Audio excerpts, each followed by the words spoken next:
What up, YouTube? Of course, we back at it every day, all day, back here in the garage in the shop, and doing a start on a Dodge Journey today.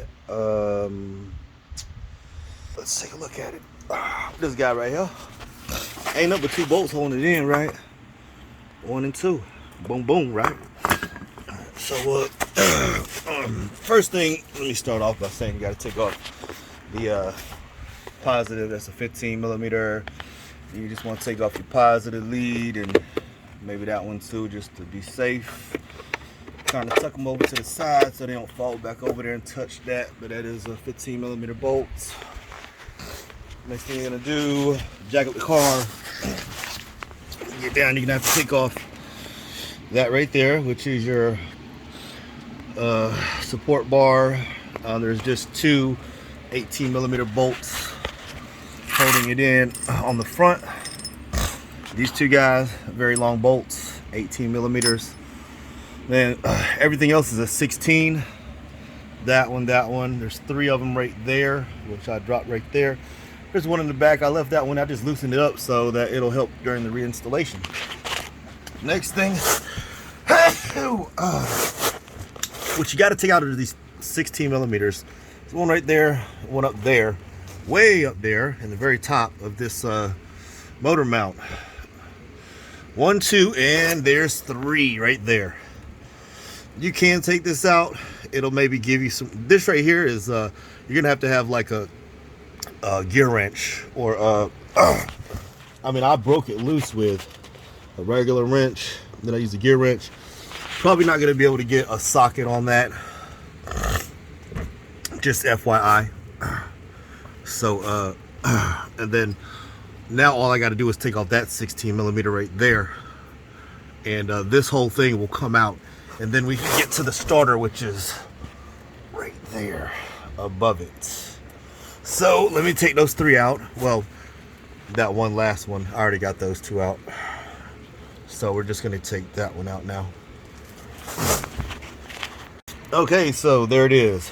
I took out 3 bolts, 1, 2 right there, another one right there. Now that's what we're looking at, and as you can see, you got 2 15 millimeter bolts right there holding in the starter, and then up here on the starter you got a 15 millimeter bolt for the positive, and then you just got your clip, which you just pull off by squeezing the tab. That's it. Then you're done. This job is over. So I'm gonna just go ahead and take out these 2 right here, and then probably actually I'm probably gonna take those off because this has to slide that way, and then you got to get it to come this. You got to get the front of it out and then point it down this way. So you're gonna have to go back that way as far as you can. So you're gonna probably want to take these off first. So I'm gonna use a gear wrench 15 13 to take that off. I'm gonna just sneak my hand back here. Oops. Like this right here, and just I can get my hand on it, and I'm gonna just do it like that, try to wiggle it off. I'm gonna try that first because I got a feeling when I take these 2 out, I'm gonna not have, this is gonna hold me right here, and then I won't be able to get it back that way. Let me see, hold on, let me just try this out.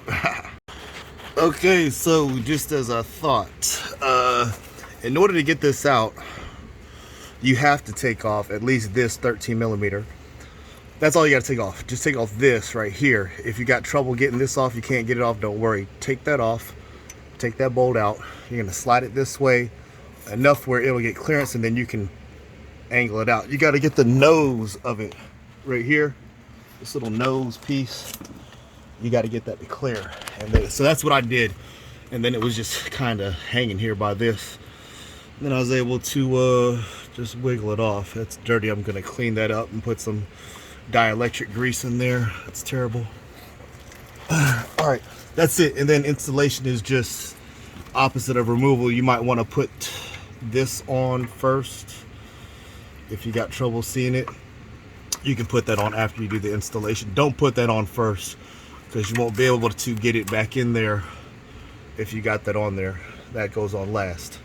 So just go ahead and snug your bolts up, put your motor mount in, put your cross member in, and then this job is done. Same thing on Dodge Caravans. Okay, thanks for watching the video. Don't forget to subscribe to the videos. Peace. Oh, last thing I forgot to mention. So, you know, after you take off this nut right here for your positive, if you still have this ground wire, well, not ground, it's just, you know, your electrical connector, take this off right here. See that little bracket? You can just take like a pry bar or a screwdriver, just put it up to it, and then just hit it with the back of your palm and just crack that loose, and then that'll give you a lot more clearance and wiggle room with that wire in order to get that out. Just a little tip.